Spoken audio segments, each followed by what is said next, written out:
Today's video, we're going to be replacing the resistance motor in my NordicTrack S22i studio cycle.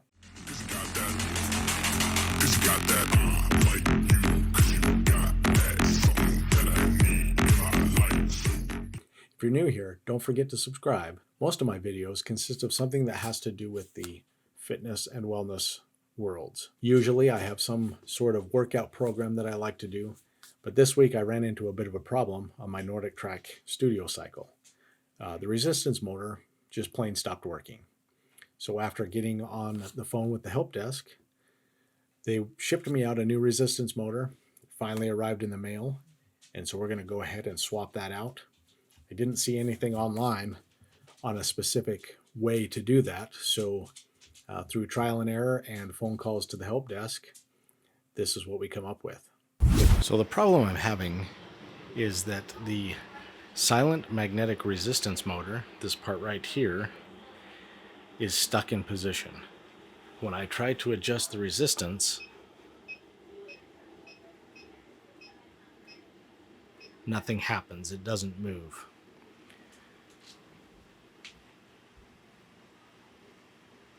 So first, let me preface this with, I am not a NordicTrack service technician, but what I did was called in a help desk ticket with the IconFitness individuals. They walked me through the process of replacing this motor, and because it's still under warranty, they went ahead and sent me a replacement motor as well, which is actually this part right here. So we're going to replace this part in this bike. There are a couple of tools we're going to need. A 5/8 inch box wrench. This is used to remove the pedal off of the right hand side. We'll also need a 3mm Allen wrench, as well as a 5mm Allen wrench and a Phillips screwdriver. There are screws positioned around and on both sides of the bike. So what I need to do first, before taking those off, is also pull this cap right here using the 3mm, and then the 5mm goes on either side of those. We also need to remove this pedal in order to get the covers off.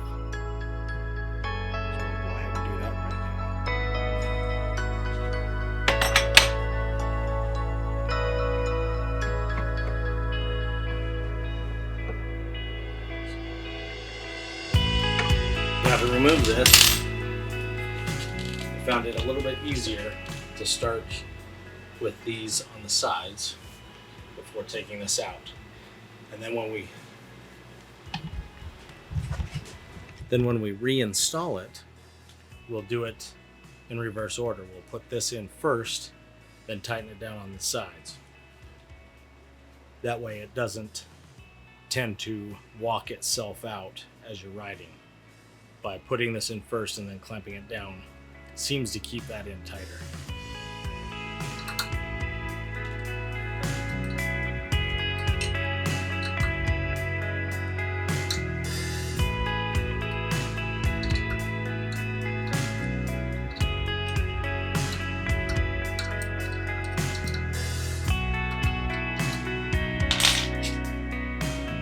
Now that these are loose, you can take this part off with the 3mm.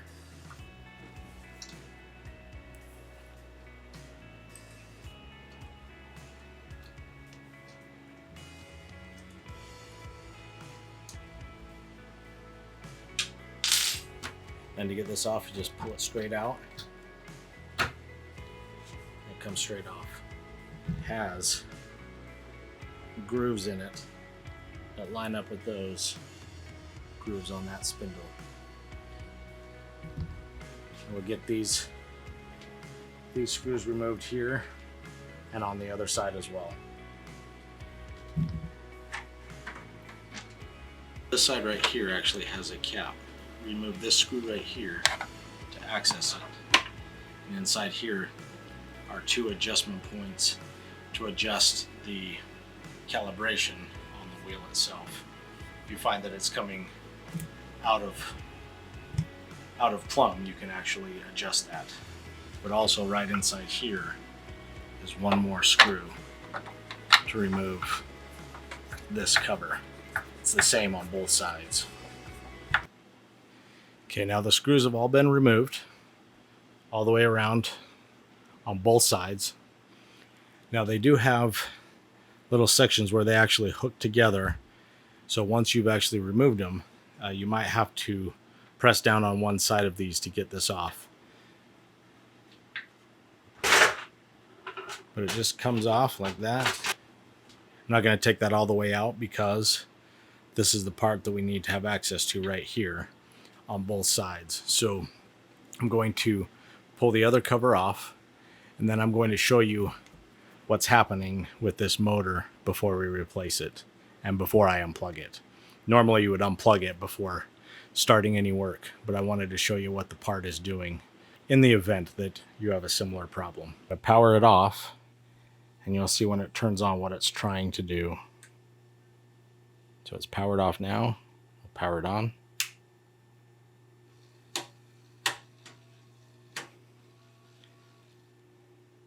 So the motor itself is actually jammed up. So I'm going to power it back off, and I'm going to unplug it from the wall. Because this is a computer, I've also got it plugged into a surge protector, so that if a power bump or a brownout was to happen, it's not going to short out the bike itself. It is recommended also to unplug and turn off the machine when you're not using it. That's in the owner's manual. But I just use the surge protector and just flip the switch on the surge protector to turn it on and off. So now that we've got the new motor, what we need to do is take out this screw right here in the center of this spindle, and then 4 screws around the base of the motor. And we'll also unplug it here, and there's a plug retaining screw right here that needs to come out. So I'm going to go ahead and take those out right now.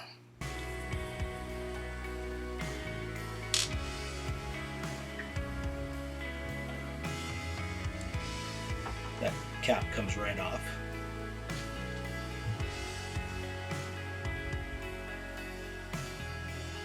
And then if this bar doesn't come straight out, you may have to take out this screw right here as well.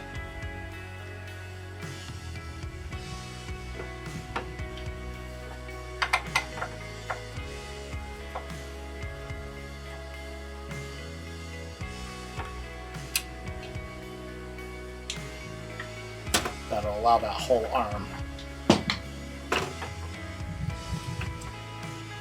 come straight out.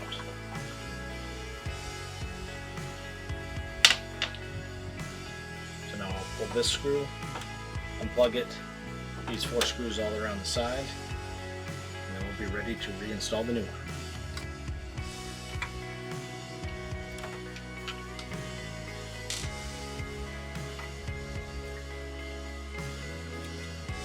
So I'll reverse the process, put it back in, and I'll actually get it mounted in place before finishing the rest of it.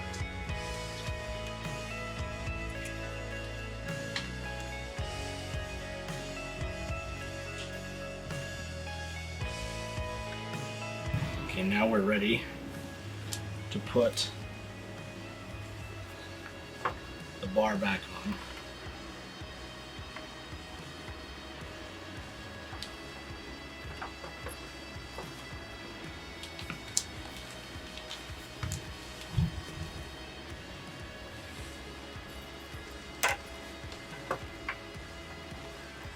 So it should fit in the hole, and then slide back over the top of this. If for some reason it doesn't line up very well, there's 2 lock nuts here you can loosen to adjust the length of that so that it lines up properly.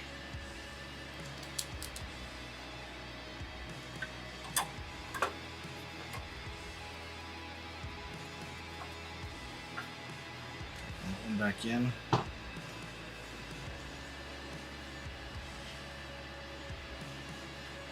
And now on our disc, we have the 2 holes and then the guide hole right there, along with the center hole. Make sure that's lined up before screwing this into place. I'll now reattach the harness.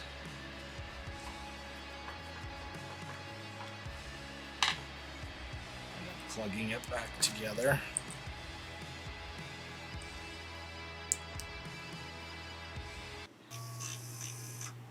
Oh, there it goes.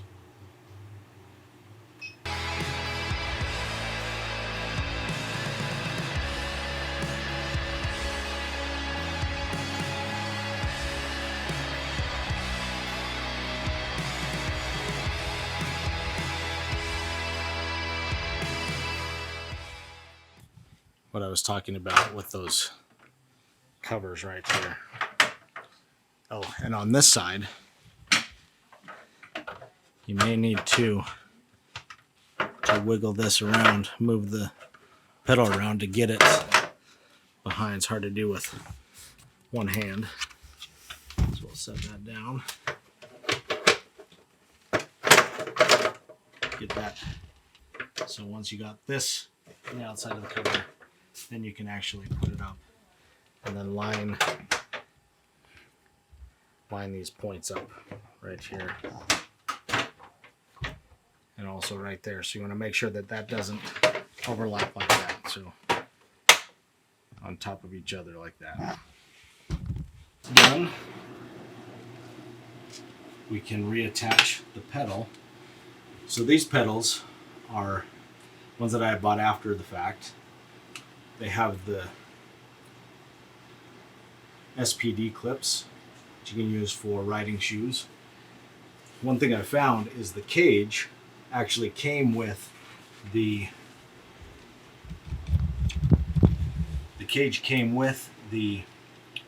original pedals. But when I purchased these, I made sure that they had attachment points for the pedals. So I was able to take these off the original pedal, put them on this one. I did find though that because this pedal flips over, this is the right pedal. In order for this to work with the pedal this way, I had to actually swap the left and the right cage so that the outside adjustment clip was on the outside rather than on the inside. So that's just one extra thing to consider if you wanted to use actual riding shoes with the bike.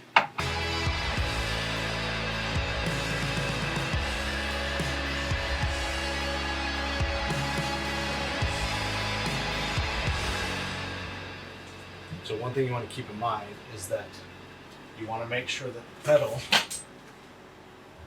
is down on this side so that you can put this one on in the straight up position.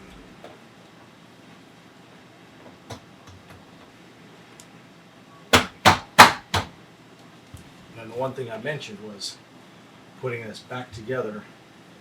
I want to put this in first.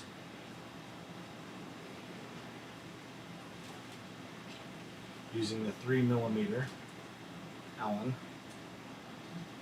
So twist that in first. Tighten this down.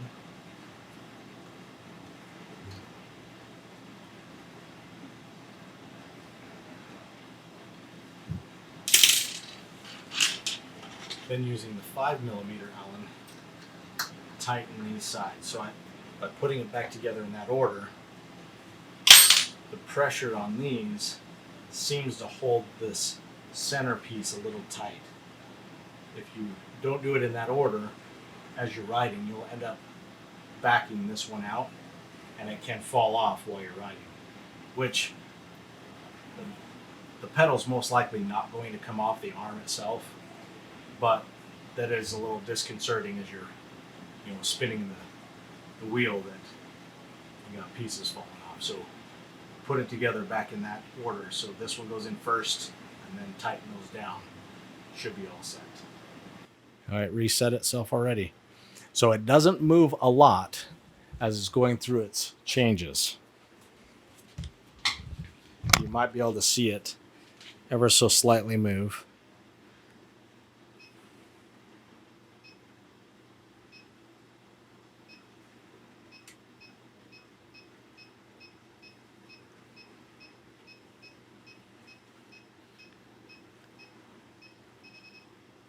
All right, that's full resistance. What's nice about this one is it's a silent magnetic resistance, so nothing's actually touching the wheel that spins. We'll back this back off. You can see it's slightly moving there.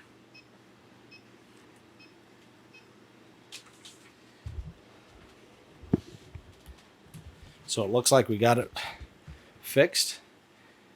Now we can actually ride and not feel like we're stuck on the hill. Well, looks like we got it fixed. We're ready to start a ride. Resistance motor goes through all of its cycles just fine. So thanks again for watching. Hopefully you never have to replace the resistance motor in your NordicTrack Studio cycle, but if you do, I hope that you're able to follow along and replace it as quickly and as easily as I did. So thanks again for watching, and don't forget to subscribe to the channel. If you found this informative and helpful, give it a like. But for now, it's time to get riding through the Lava Island Threshold ride, Bend, Oregon. See you guys on the next one. Take care.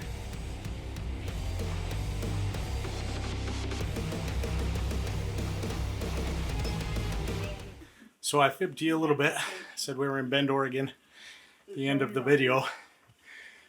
Turned out I'd already done that ride, so I moved on to Boulder, Colorado. Beautiful ride up the canyon here. And the resistance motor is working like a charm.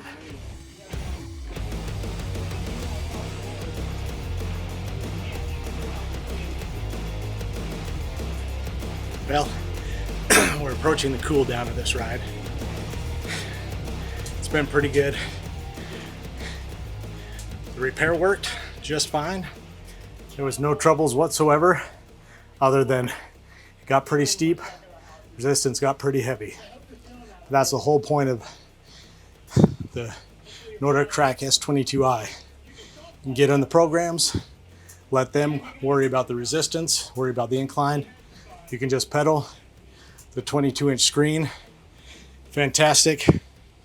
Good views of different trails from Switzerland and Italy into Oregon, Colorado, southern and northern Utah. Some great rides. Well, thanks again for hanging out with me, watching, and we'll catch you guys on the next one. Take care.